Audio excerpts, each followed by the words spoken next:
for the 2010 election. What is that figure? 70 billion. Napakalaki. And you hear here of a presidency can be had for 10 billion. Sobrang laki yung 70 billion. That is why we're emphasizing here that we have to be very watchful that our budgets stay where they're intended to be spent. This is what we should be watching for. As Mr. Ranyola was saying, we understand now what lump sums are compared to the line budget. We have to find out whether the realignments are being done on time as provided for by law and whether savings have been applied appropriately where they should be. Because we don't want our money, ladies and gentlemen, to be used to propagate the election bid of the people who want to misuse our budget again in 2010 elections or to change our government into parliamentary. 2010 is a very critical moment in the history of our nation. The new president that we will be electing must be prepared because we are a heavily indebted economy. The country, as you very well know, has a national budget of 3.7 trillion, a deficit of 40 billion, and each of us, including our children, now owes this country 42,000 pesos each, even before our children can even learn to read or to vote. Now let us review the past. What has happened to our past presidents? From the corrupt Marcos government, the country made a transition government through Cory Aquino, who restored our democracy. FVR, because he was a professional, he gave us his military background. Then the masses brought President Estrada into Malacanang, hoping that an economic miracle will happen. Did that miracle happen? It did not. Instead, what was ushered was an economist, a workaholic by the name of Gloria Macapagal Arroyo, and she was the hope of the country, or so people thought. But was she really the hope of our country? Let's review the past numbers of our presidents. The national revenues of this country have been increasing from 1985 to 2007, except in 1988 under Estrada's administration. From 69 billion in 1985, ladies and gentlemen, our national revenues have gone up to 1.136 trillion in 2007, or an increase of 16 times during that period. Let's take a look at the national budget expenditure.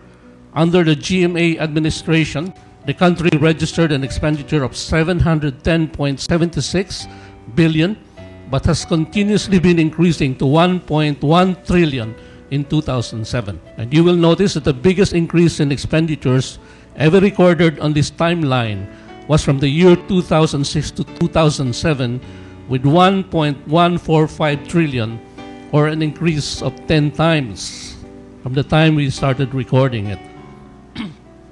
Let us go to the national deficit.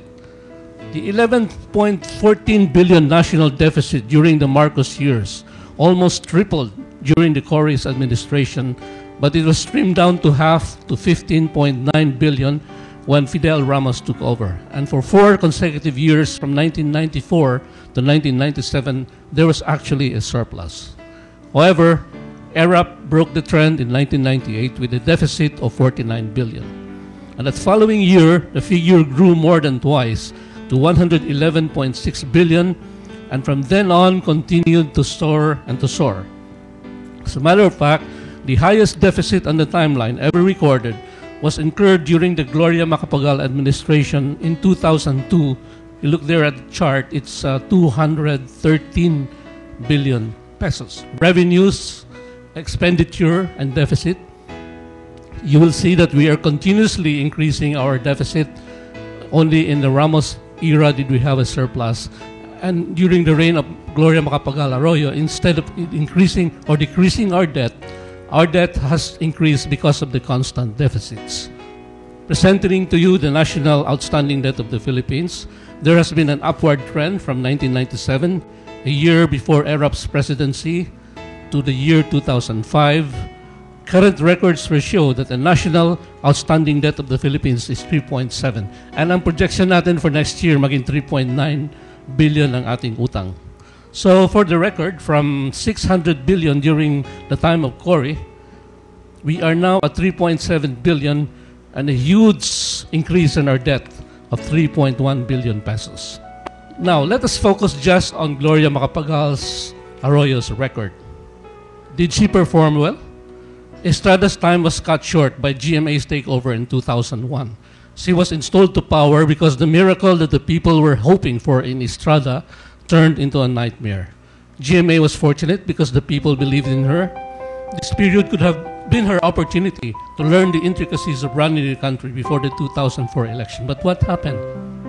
The deficit and the debt problems escalated well into 2004. And this was the tipping point. Nataranta si Gloria dito. Sabi niya, the country was incurring a national debt of 3.8 trillion, a national deficit of 187 billion, and a per capita debt of 43,000 pesos per Filipino. When JMA won in the 2004 elections, she outlined her 10-point agenda. She called this the beat the odds. These are the 10-point agenda of Gloria's that she wanted to fulfill up to the year 2010. Parallel to that, she issued an administrative order, number 103, hoping to have austerity measures in government under Administrative Order 103, as you see there on the slide. And let's make a reality check. Ladies and gentlemen, what have we achieved? Did we beat the odds? Is there education for all? Merong school shortage, 6 million jobs created, ang laki ng unemployment rate natin. 3,000 of our municipalities are still without electricity. 312 in Manila are without water, etc. Our budget is certainly not going to be balanced. We still don't have peace in Mindanao. If austerity